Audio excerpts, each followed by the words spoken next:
दास जी महाराज को निवेदन करता हूं, मंच पर पधारें और वस्त्र भेंट कर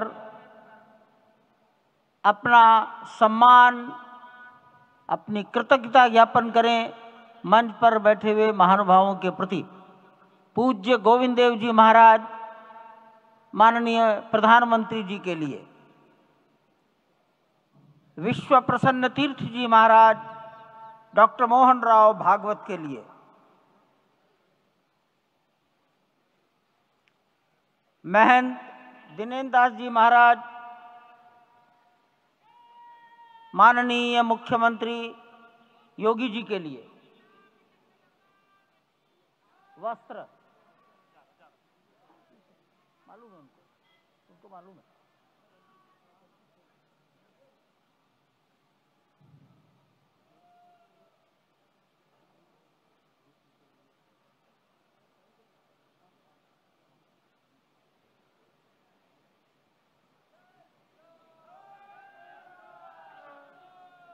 माननीय प्रधानमंत्री जी को गोविंद देव गिरि जी महाराज वस्त्र भेंट कर अपनी कृतज्ञता,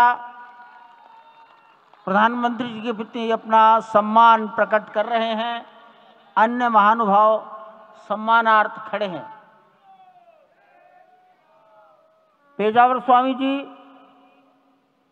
माननीय डॉक्टर मोहन राव जी को,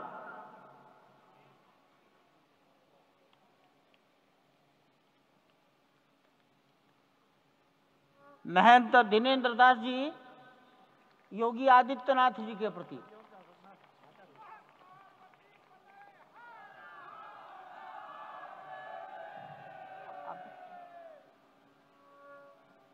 योगी आदित्यनाथ, मैं दिनेन्द्र दास जी, यही है।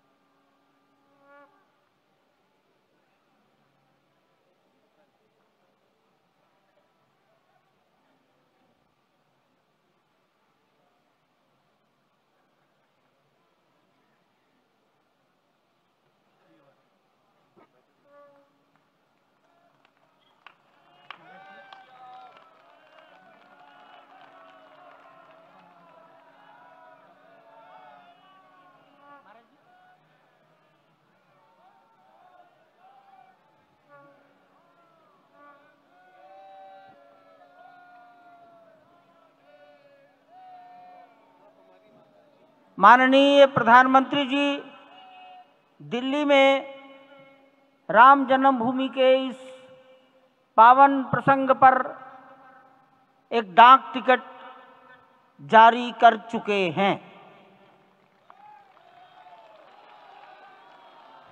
उत्तर प्रदेश सरकार की ओर से योगी आदित्यनाथ जी महाराज, माननीय मुख्यमंत्री, माननीय प्रधानमंत्री जी और डॉक्टर मोहन राव भागवत को सम्मान में 2 चिन्ह भेंट करेंगे।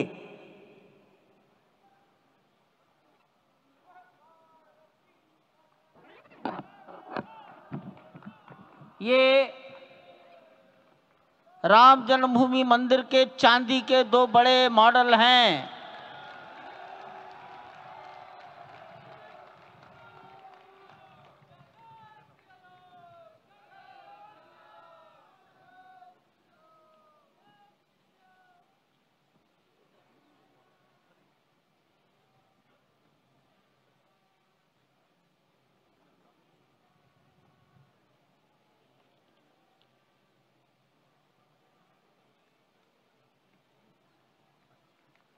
पूज्य गोविंद देव गिरि जी महाराज मंच पर आएंगे और माननीय प्रधानमंत्री जी ने के बारे में अपनी भावनाएं प्रकट करेंगे।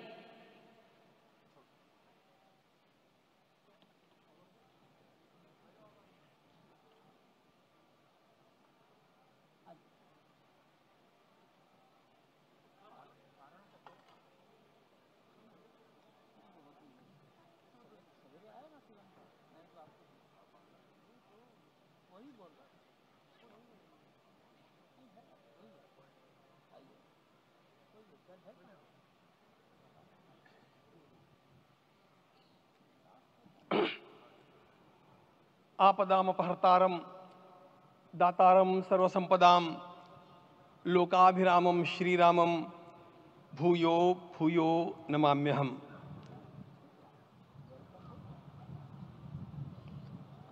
आज अंतःकरण अत्यंत उल्लास से, समाधान से और कृतज्ञता से भरा हुआ है। हमारा संपूर्ण राष्ट्र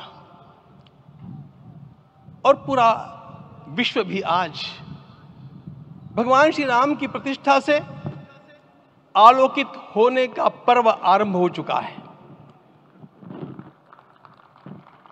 यह केवल एक मंदिर में एक मूर्ति की प्रतिष्ठा नहीं है, यह इस देश की अस्मिता, इस देश का स्वाभिमान और इस देश का आत्मविश्वास, इसकी प्रतीक्षा है। 500 वर्षों की प्रतीक्षा के पश्चात यह संभव हो सका। इसके जो अनेक कारण हैं, उनके ऊपर तो आलोक हमारे सारे सम्माननीय अभ्यागत डालेंगे ही। मैं केवल एक काम के लिए यहां पर खड़ा हूं, छोटा सा काम। कारण तो अनेक होते हैं, लेकिन अनेक कारण मिलते मिलते आखिर वे एक विशिष्ट स्तर तक पहुंच जाते हैं और उस स्तर पर कोई महापुरुष हम लोगों को उपलब्ध होता है और उस विभूति के कारण युग परिवर्तित हो जाता है। इस प्रकार का परिवर्तन लाने के लिए अपने जीवन को साधना पड़ता है और इस प्रकार जीवन साधने वाले हमारे इस देश की परंपरा के अनेक महान रत्नों में आज हम लोगों को समय की आवश्यकता, युग की आवश्यकता, सनातन के अंतःकरण की आवश्यकता के रूप में हमारे सम्माननीय प्रधानमंत्री जी प्राप्त हुए हैं।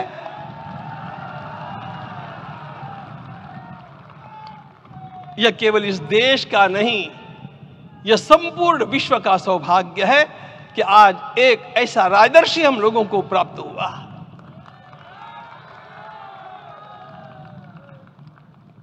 आपके मंगल हाथों से आज प्रतिष्ठा होने की बात थी, वह स्वाभाविक भी था, वो होना ही था मित्रों।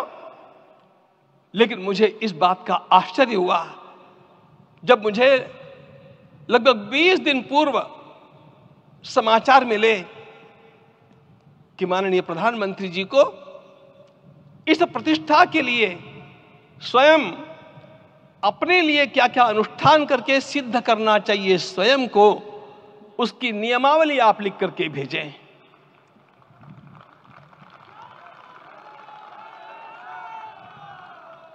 जिस प्रकार का हमारे देश का राजनीतिक माहौल है, कोई भी आकर के किसी भी समय कुछ भी कर्म करके चला जाता है, वो उद्घाटन हो चाहे पौधारोपण हो चाहे कुछ भी हो, लेकिन उसके लिए मैं अपने को सिद्ध करूं, इस प्रकार की भावना कहां होती है? यदि किसी ने पूछा तो मैं कहूंगा कि यहां होती है। भगवान श्री राम की प्रतिष्ठा करनी है। भारतीय जीवनादर्शों के सर्वोच्च आदर्श भगवान श्री राम है और इन समस्त जीवनादर्शों की प्रतिष्ठा करने के समान ही यहां की प्रतिष्ठा रही है। इसलिए एक महान विभूति को ऐसे लगा कि मैं अपने को भी साधूं। मैं कर्मणा मनसा वाचा, कर्म से, मन से और वाणी से अपने को उसके लिए शुद्ध बनाऊं, सिद्ध बनाऊं, और उसका मार्ग तप ही है। भगवद गीता ने कहा, यज्ञ दान तप कर्म न त्याज्यम कार्यमेव तत्। तप से ही विशेष परिशुद्धि होती है। आज मुझे आपको बतलाने समय अंतःकरण गदगद होने की अनुभूति हो रही है। मैंने तो कहा था, हम लोगों ने महापुरुषों से परामर्श करके लिखा था, आपको केवल 3 दिन का उपवास करना है। आपने 11 दिन का संपूर्ण उपोषण किया। हमने 11 दिन एक भुक्त रहने के लिए कहा था, उन्होंने अन्न का ही त्याग कर दिया। महाभारत में कहा गया है अनशन यह सबसे बड़ा तप है, अनशन। और उसको उनके जीवन में साकार होते हुए मैंने केवल देखा नहीं, मैं थोड़ा तार्किक हूं। आपकी परम पूजनीय माता जी से मिलकर के मैंने उसको रिकन्फर्म भी किया था कि आपका ये अभ्यास 40 वर्षों का है। ऐसा तपस्वी कोई राष्ट्रीय नेता प्राप्त होना यह सामान्य बात नहीं है। वे इन दिनों में हमने कहा था कि आपको विदेश प्रवास नहीं करना चाहिए, क्योंकि सांसर्गिक दोष भी आते हैं। विदेश प्रवास टाल दिया सांसर्गिक देशों के इस दोषों की संभावना के कारण, लेकिन दिव्य देशों का प्रवास ऐसा किया। नासिक से आरंभ किया, गुरुवायूर गए, श्रीरंगम गए, रामेश्वरम गए। इन सारे स्थानों पर जाकर के वहां के परमाणुओं को लेकर के और पूरी भारत माता के हर कोनों में जाकर के मानो वे निमंत्रण दे रहे थे कि आइए दिव्य आत्माओं, अयोध्या पधारिए और हमारे राष्ट्र को महान बनाने के लिए आशीर्वाद दीजिए।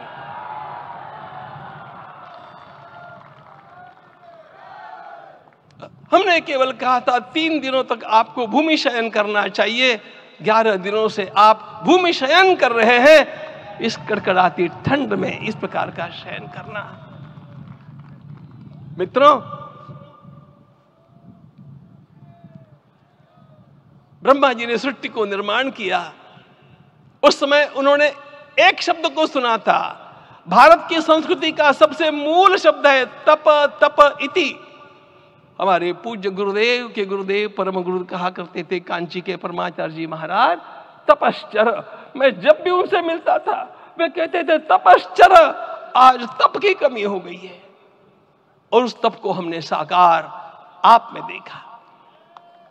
मुझे इस परंपरा को देखते हुए केवल एक राजा याद आता है जिसमें यह सब कुछ था, और उस राजा का नाम छत्रपति शिवाजी महाराज। छत्रपति शिवाजी महाराज। मित्रों, लोगों को पता नहीं है शायद,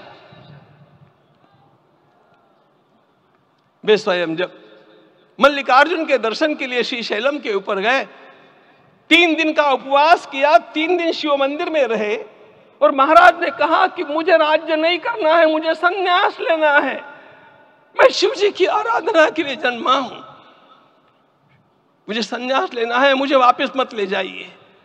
इतिहास का वो बड़ा विलक्षण प्रसंग है। उस प्रसंग में उनके सारे ज्येष्ठ मंत्रियों ने उनको समझाया और लौटा करके लाया कि यह भी आपका कार्य भगवत सेवा ही है। आज हम लोगों को उसी प्रकार के एक महापुरुष ऐसे प्राप्त हुए हैं जिसको भगवती जगदम्बा ने स्वयं हिमालय से लौटा करके भेज दिया कि जाओ भारत माता की सेवा करो। तुम्हें भारत माता की सेवा करनी है। मैं अपने को कभी श्रद्धा रखने के बारे में भावुक नहीं पाता हूं, लेकिन कुछ स्थान ऐसे होते हैं जहां पर आदर के साथ अपना मस्तक अपने आप झुक जाता है। ऐसा एक स्थान हम लोगों को उच्च पदस्थ इस राजर्षि ने जब दिखाया तो मुझे छत्रपति शिवाजी महाराज के गुरु समर्थ रामदास स्वामी महाराज की याद आ गई। उन्होंने शिवाजी का वर्णन किया, निश्चयाचा महामेरु, निश्चयाचा महामेरु, बहुत जनासी आधारु, अखंड स्थितिता निर्धारु, श्रीमंत योगी, श्रीमंत योगी, श्रीमंत योगी। हम लोगों को आज एक श्रीमंत योगी प्राप्त हुआ। आज मैं यहां पर केवल इसलिए खड़ा हूं कि इतने तपस्या के पश्चात इन सारे महात्माओं की अनुमति लेकर के और उनके आशीर्वाद लेकर के उनका यह तप पूर्ण करने के लिए, उसकी सांगता के लिए उनको चरणामृत दिया जा रहा है। आप सबकी सहमति हो तो आप सब लोग ओंकार का घोष करके मुझे सहमति दें।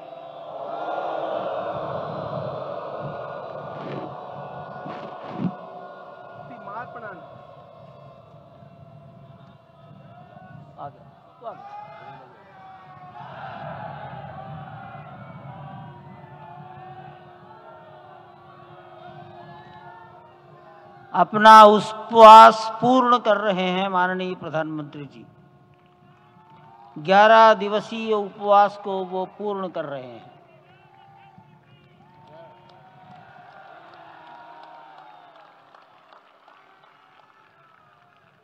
मैं श्री राम जन्मभूमि तीर्थ क्षेत्र के अध्यक्ष पूज्य महंत नृत्य गोपाल दास जी महाराज, मणिराम छावनी अयोध्या के श्री महंत के चरणों में निवेदन करता हूं आशीर्वचन के लिए।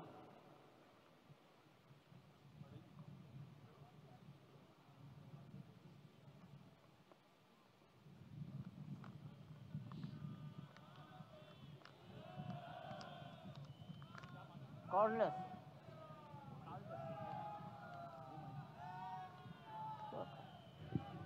हो गया।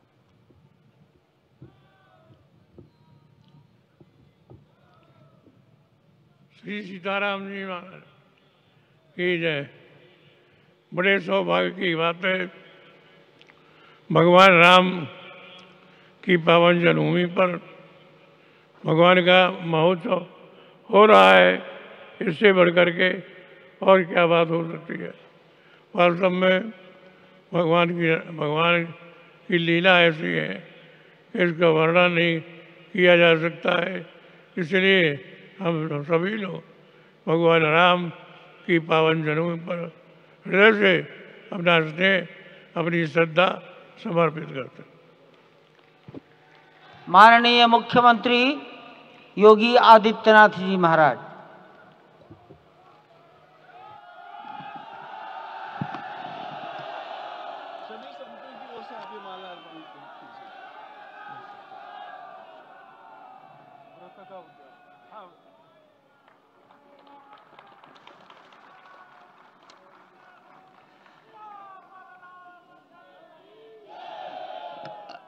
रामाय रामभद्राय रामचंद्राय वेदसे रघुनाथाय नाथाय सीताय पतिये नमः।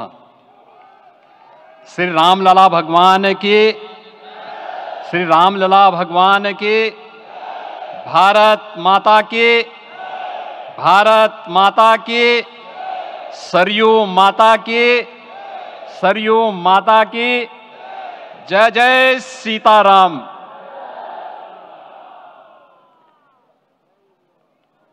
रामोत्सव के आज के इस कार्यक्रम के मुख्य अतिथि दुनिया के सबसे लोकप्रिय राजनेता भारत के माननीय प्रधानमंत्री आदरणीय श्री नरेंद्र मोदी जी, राष्ट्रीय स्वयंसेवक संघ के माननीय सरसंघ चालक श्रद्धेय डॉक्टर मोहन भागवत जी, प्रदेश की माननीय राज्यपाल श्रीमती आनंदीबेन पटेल जी, श्री राम जन्मभूमि तीर्थ क्षेत्र न्यास के अध्यक्ष पूज्य महंत नृत्य गोपाल दास जी, श्री राम जन्मभूमि तीर्थ क्षेत्र न्यास के कोषाध्यक्ष पूज्य स्वामी गोविंद देव गिरी जी, महासचिव सम्मान्य श्री चंपत राय जी, देश के कोने कोने से यहां पर पधारे पूज्य संतजन, अपने अपने क्षेत्र के नेतृत्व देने वाले सभी उपस्थित महानुभाव, रामोत्सव के इस पावन पर्व के अवसर पर आदरणीय प्रधानमंत्री जी का मैं आप सबकी ओर से हृदय से स्वागत करता हूं, अभिनंदन करता हूं। इस अवसर पर पधारे राष्ट्रीय स्वयंसेवक संघ के सरसंघ चालक आदरणीय डॉक्टर मोहन भागवत जी का, अन्य समागत अतिथियों और महानुभावों का मैं हृदय से स्वागत करता हूं, अभिनंदन करता हूं। प्रभु रामलला के भव्य, दिव्य और नव्य धाम में विराजने की आप सभी को कोटि कोटि बधाई। 500 वर्षों के लंबे अंतराल के उपरांत आज के इस चिर प्रतीक्षित मौके पर अंतर मन में भावनाएं कुछ ऐसी हैं कि उन्हें व्यक्त करने के लिए शब्द नहीं मिल रहे हैं। मन भावुक है, भाव विभोर है, भाव विह्वल है। निश्चित रूप से आप सब भी ऐसा महसूस कर रहे होंगे। आज इस ऐतिहासिक और अत्यंत पावन अवसर पर भारत का हर नगर, हर ग्राम अयोध्या धाम है। हर मार्ग श्री राम जन्मभूमि की ओर आ रहा है। हर मन में राम नाम है। हर आंख हर्ष और संतोष के आंसू से भीगा है। हर जीवा राम राम जप रही है। रोम रोम में राम रमे हैं। पूरा राष्ट्र राममय है। ऐसा लगता है हम त्रेता युग में आ गए हैं। आज रघुनंदन राघव रामलला हमारे हृदय के भावों से भरे संकल्प स्वरूप सिंहासन पर विराज रहे हैं। आज हर राम भक्त के हृदय में प्रसन्नता है, गर्व है और संतोष के भाव हैं। आखिर भारत को इसी दिन की तो प्रतीक्षा थी। भाव विभोर कर देने वाली इस दिन की प्रतीक्षा में लगभग 5 शताब्दी व्यतीत हो गई। दर्जनों पीढ़ियां अधूरी कामना लिए इस धराधाम से साकेत धाम में लीन हो गई, किंतु प्रतीक्षा और संघर्ष का क्रम सतत जारी रहा। श्री राम जन्मभूमि संभवतः विश्व में पहला ऐसा अनूठा प्रकरण होगा जिसमें किसी राष्ट्र के बहुसंख्यक समाज ने अपने ही देश में अपने आराध्य की जन्मस्थली पर मंदिर निर्माण के लिए इतने वर्षों तक और इतने स्तरों पर लड़ाई लड़ी हो।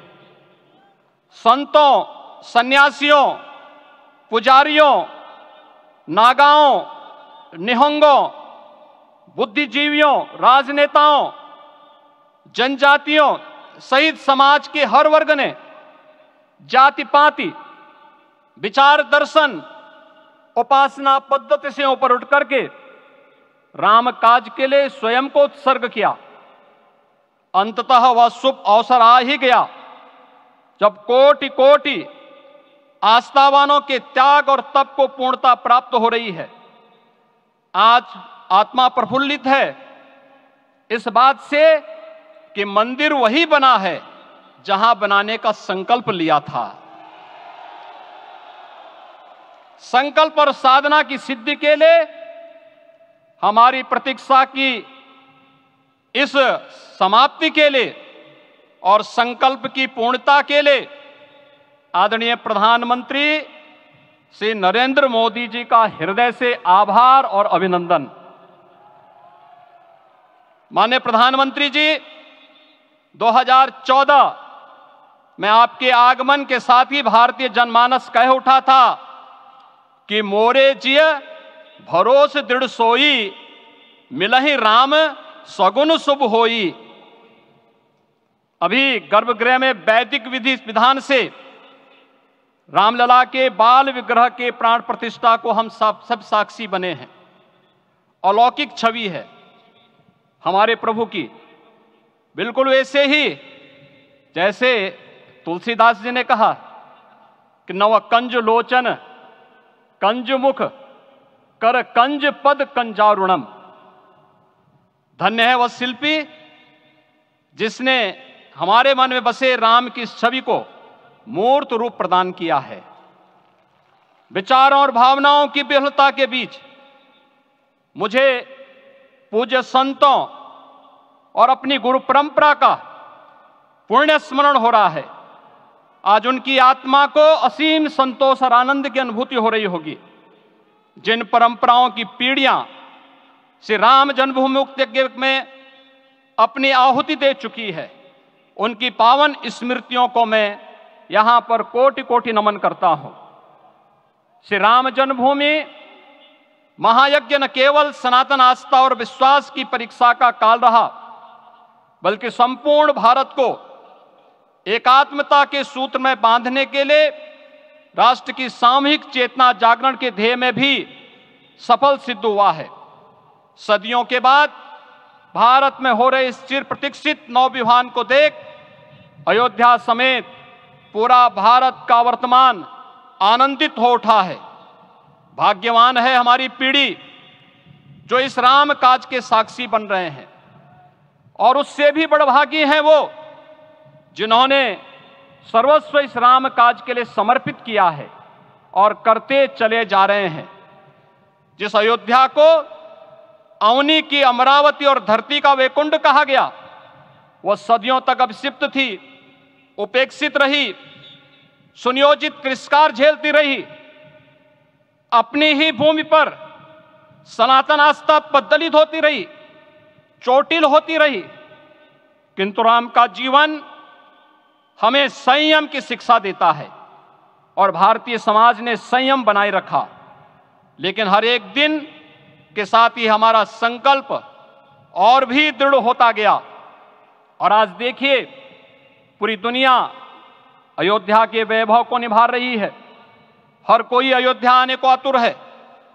आज अयोध्या में त्रेतायुगीन वैभव उतर आया है, दिख रहा है। यह धर्मनगरी विश्व की सांस्कृतिक राजधानी के रूप में प्रतिष्ठित हो रही है। पूरा विश्व दिव्य और भव्य अयोध्या का साक्षात्कार कर रहा है। आज जिस सुनियोजित एवं तीव्र गति से अयोध्यापुरी का विकास हो रहा है, वह प्रधानमंत्री जी के दृढ़ संकल्प, इच्छा शक्ति और दूरदर्शिता के बिना संभव नहीं था। कुछ वर्ष पहले कल्पना से परे था कि अयोध्या में एयरपोर्ट होगा, यहां के नगर के भीतर 4 लेन की सड़कें होंगी, सरयू जी में क्रूज चलेंगे, अयोध्या की खोई गरिमा वापस आएगी। लेकिन मित्रों, डबल इंजन की सरकार के प्रयास से आज आप सबके सहयोग से यह सब साकार हुआ है। सांस्कृतिक अयोध्या, आयुष्मान अयोध्या, स्वच्छ अयोध्या, सक्षम अयोध्या, सुरम्य अयोध्या, सुगम्य अयोध्या, दिव्य अयोध्या और भव्य अयोध्या के रूप में पुनरुद्धार के लिए हजारों करोड़ रुपए वर्तमान में यहां पर भौतिक विकास के लिए लग रहे हैं। राम जी की पेड़ी, नया घाट, गुप्तार घाट, ब्रह्मकुंड, भरत कुंड, सूरज कुंड, विभिन्न कुंडों के कायाकल्प, संरक्षण, संचालन, रखरखाव के कार्य हो रहे हैं। रामायण परंपरा की कल्चरल मैपिंग कराई जा रही है। राम वनगमन पथ पर रामायण वीथिका का निर्माण हो रहा है। नई अयोध्या में पुरातन संस्कृति और सभ्यता को संरक्षण तो हो ही रहा है, भविष्य की जरूरतों को देखते हुए आधुनिक पैमाने के अनुसार सभी नगरीय सुविधाएं भी विकसित हो रही हैं। इस मोक्षदायिनी नगरी को आदरणीय प्रधानमंत्री जी की प्रेरणा से अब सोलर सिटी के रूप में भी विकसित किया जा रहा है। पूरी अयोध्या में विश्व के सनातन आस्थावानों, संतों, पर्यटकों, शोधार्थियों, जिज्ञासुओं के प्रमुख केंद्र के रूप में इसे बनाने की ओर से अग्रसर किया जा रहा है। यह एक नगर या तीर्थ भर का विकास नहीं है, यह उस विश्वास की विजय है जिसे सत्यमेव जयते के रूप में भारत के राज चिन्ह में अंगीकार किया गया है। यह लोक आस्था और जन विश्वास का विजय है, भारत के गौरव की पुनर्प्रतिष्ठा है। अयोध्या का दिव्य दीपोत्सव नए भारत की सांस्कृतिक पहचान बन रहा है और श्री रामलला की प्राण प्रतिष्ठा का समारोह भारत की सांस्कृतिक अंतरात्मा को समरस की एक अभिव्यक्ति सिद्ध कर रहा है। श्री राम जन्मभूमि मंदिर की स्थापना भारत के सांस्कृतिक पुनर्जागरण का आध्यात्मिक अनुष्ठान है। यह राष्ट्र मंदिर है। निसंदेह श्री रामलला विग्रह की प्राण प्रतिष्ठा राष्ट्रीय गौरव का एक ऐतिहासिक अवसर है। निश्चिंत रहिए, प्रभु राम की कृपा से अब कोई अयोध्या की परिक्रमा में बाधा नहीं बन पाएगा। अयोध्या की गलियों में अब गोलियों की गड़गड़ाहट नहीं होगी, कर्फ्यू नहीं लगेगा। अपितु यहां दीपोत्सव, रामोत्सव और यहां की गलियों में श्री राम नाम संकीर्तन से यहां की गलियां गुंजायमान होंगी, क्योंकि अवधपुरी का में रामलला का विराजना राम राज्य की स्थापना की उद्घोषणा भी है। राम राज्य बैठे त्रिलोका, हर्षित भये गए सब शोका। राम राज्य भेदभाव रहित समृद्ध समाज का द्योतक है और हमारे यशस्वी प्रधानमंत्री जी की नीतियों, विचारों और योजनाओं का आधार है। भव्य दिव्य राम जन्मभूमि मंदिर के स्वप्न को साकार रूप देने में योगदान देने वाले सभी वास्तुविदों, अभियंताओं, शिल्पियों और श्री राम जन्मभूमि तीर्थ क्षेत्र न्यास के सभी पदाधिकारियों को हृदय से धन्यवाद। पुनः आप सभी को रामलला के विराजने की इस ऐतिहासिक पुण्य घड़ी की बधाई। आदरणीय प्रधानमंत्री जी, आदरणीय सरसंघ चालक जी, माननीय राज्यपाल महोदया और आप सभी महानुभावों का मैं एक बार फिर से हृदय से स्वागत और अभिनंदन करते हुए हम सब जो संकल्प पूर्वजों ने लिया था उसकी सिद्धि की भी सभी को बधाई देते हुए प्रभु के चरणों में एक बार पुनः नमन करते हुए पूरे प्रदेश और देशवासियों को आज के इस रामोत्सव के अवसर पर कोटि कोटि बधाई और अभिनंदन देते हुए अपनी वाणी को विराम देता हूं। जय जय सीताराम। राष्ट्रीय स्वयंसेवक संघ के सरसंघ चालक डॉक्टर मोहन राव भागवत जी।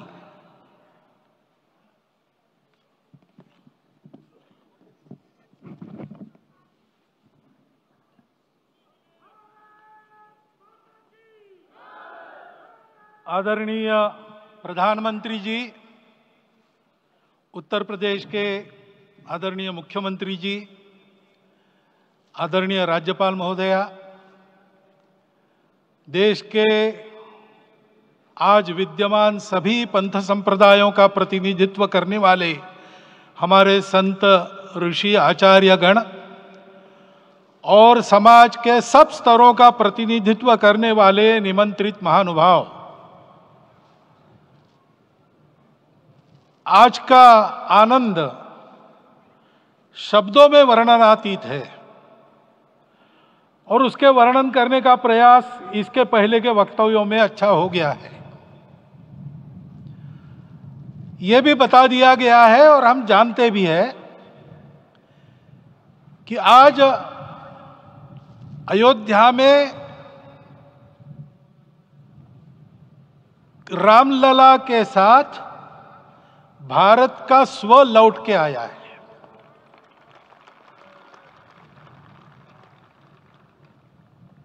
और संपूर्ण विश्व को त्रासदी से राहत देने वाला एक नया भारत खड़ा होके रहेगा, इसका प्रतीक आज का कार्यक्रम बन गया है। ऐसे समय में आपके उत्साह का, आपके आनंद का वर्णन कोई नहीं कर सकता। हम यहां पर अनुभव कर रहे, पूर्ण देश में यही वातावरण है। छोटे छोटे मंदिर के सामने दूरदर्शन पर इस कार्यक्रम को सुनने वाले हमारे समाज के करोड़ों बंधु, वहां पहुंच न पाए ऐसे घर घर के हमारे नागरिक सज्जन, माता भगिनी, सब भाव विभोर है, सब में आनंद है, सब में उत्साह है।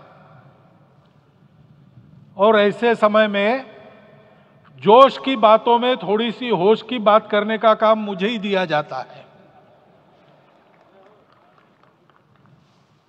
आज हमने सुना कि इस प्राण प्रतिष्ठा महोत्सव में पधारने के पूर्व प्रधानमंत्री जी ने कठोर व्रत रखा। जितना कठोर व्रत रखने को कहा था उससे कई गुना अधिक कठोर व्रताचरण उन्होंने किया। मेरे पुराना उनसे परिचय है, मैं जानता हूं वो तपस्वी है ही, परंतु वो अकेले तप कर रहे हैं, हम क्या करेंगे। अयोध्या में रामलला आए, अयोध्या से बाहर क्यों गए थे? रामायण में क्यों गए थे बाहर? तो अयोध्या में कलह हुआ। अयोध्या उस पुरी का नाम है जिसमें कोई द्वंद्व नहीं, जिसमें कोई कलह नहीं, जिसमें कोई दुविधा नहीं। वो हुआ 14 वर्ष वनवास में गए। वो सब ठीक होने के बाद दुनिया के कलह को मिटा के वापिस आए। आज रामलला वापस फिर से आए हैं 500 साल के बाद। जिनके त्याग तपस्या प्रयासों से ये सोने का दिन आज हम देख रहे, सुवर्ण दिवस देख रहे, उनका स्मरण प्राण प्रतिष्ठा के संकल्प में हम लोगों ने कहा, आपने सुना होगा, स्मरण किया। उनकी तपस्या को, उनके त्याग को, उनके परिश्रम को शत बार, सहस्त्र बार, कोटि बार नमन है। रामलला के यहां इस युग में आज के दिन फिर वापस आने का इतिहास जो जो श्रवण करेगा वो राष्ट्र के लिए कर्म प्रवण होगा और उसके राष्ट्र का सब दुख दैन्य हरण होगा। ऐसे इस इतिहास का सामर्थ्य है।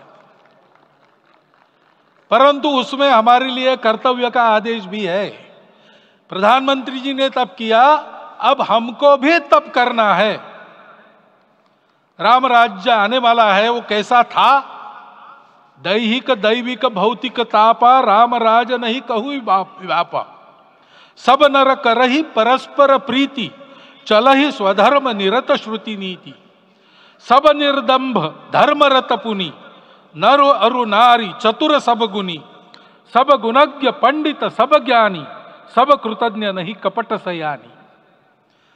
राम राज्य के सामान्य नागरिकों का जो वर्णन है, हम भी इस गौरवमय भारतवर्ष की संतानें हैं।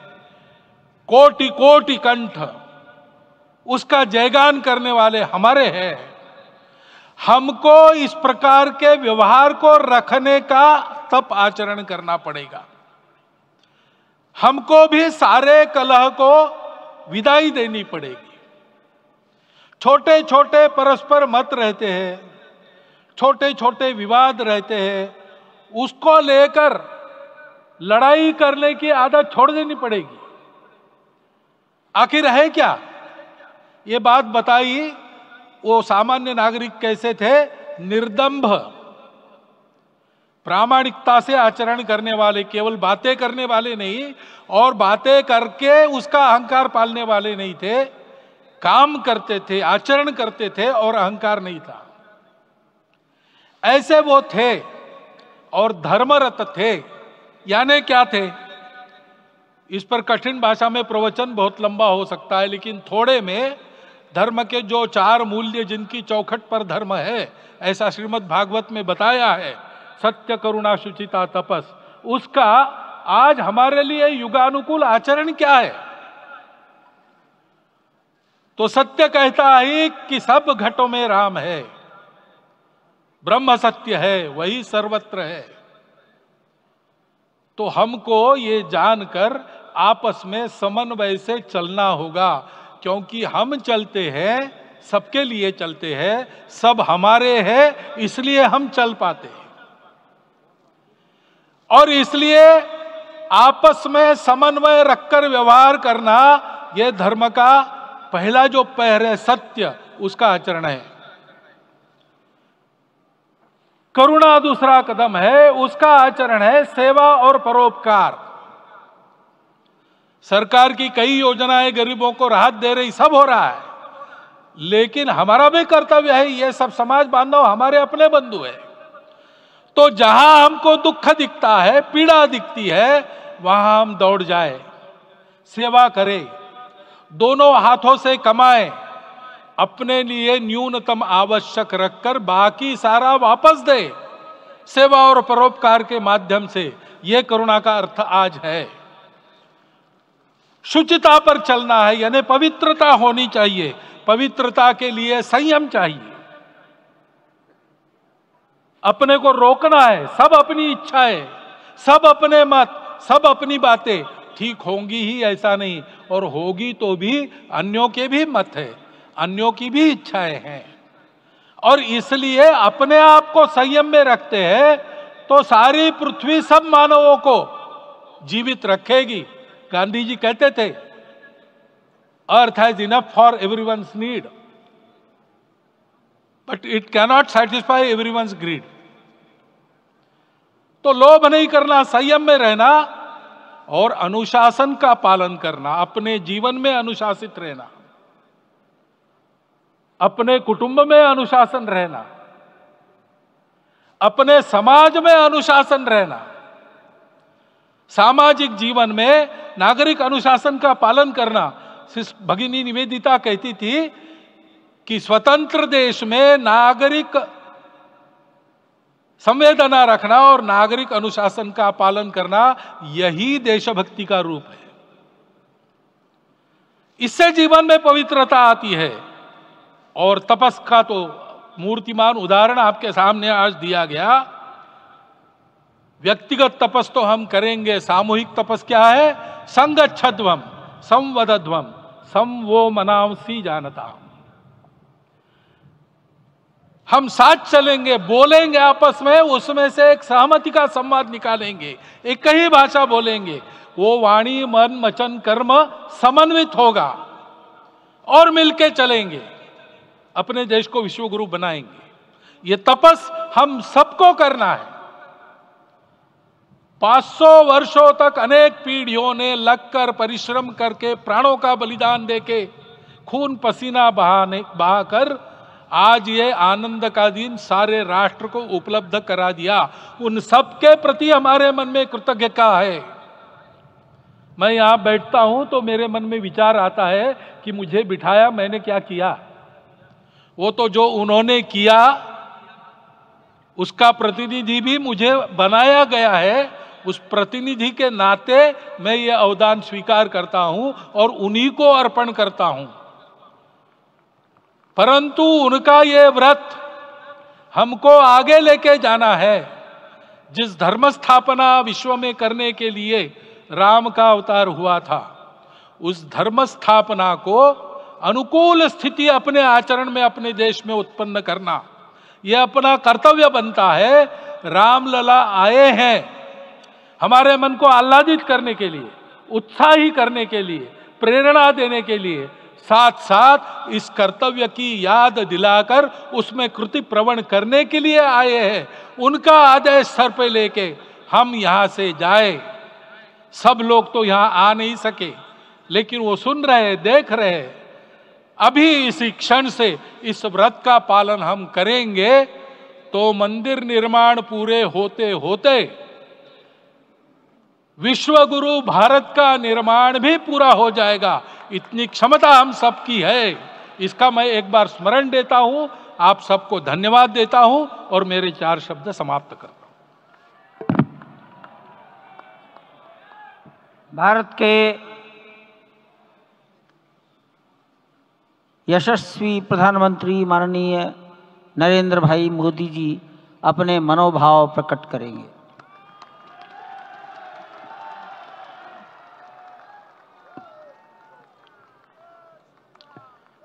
सियावर रामचंद्र की जय। सियावर रामचंद्र की जय। श्रद्धेय मंच, सभी संत एवं ऋषिगण, यहाँ उपस्थित और विश्व के कोने कोने में हम सबसे साथ जुड़े हुए सभी राम भक्त, आप सबको प्रणाम, आप सबको राम राम। आज हमारे राम आ गए हैं।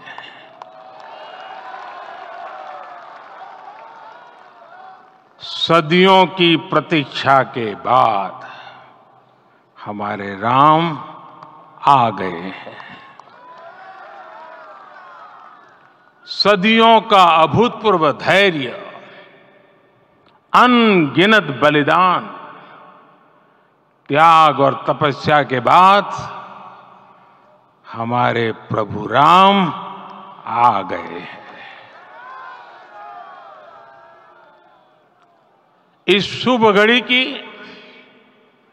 आप सभी को, समस्त देशवासियों को बहुत बहुत बधाई। मैं अभी गर्भगृह में ईश्वरीय चेतना का साक्षी बनकर आपके सामने उपस्थित हुआ हूं। कितना कुछ कहने को है, लेकिन कंठ अवरुद्ध है। मेरा शरीर अभी भी स्पंदित है, चित्त अभी भी उस पल में लीन है।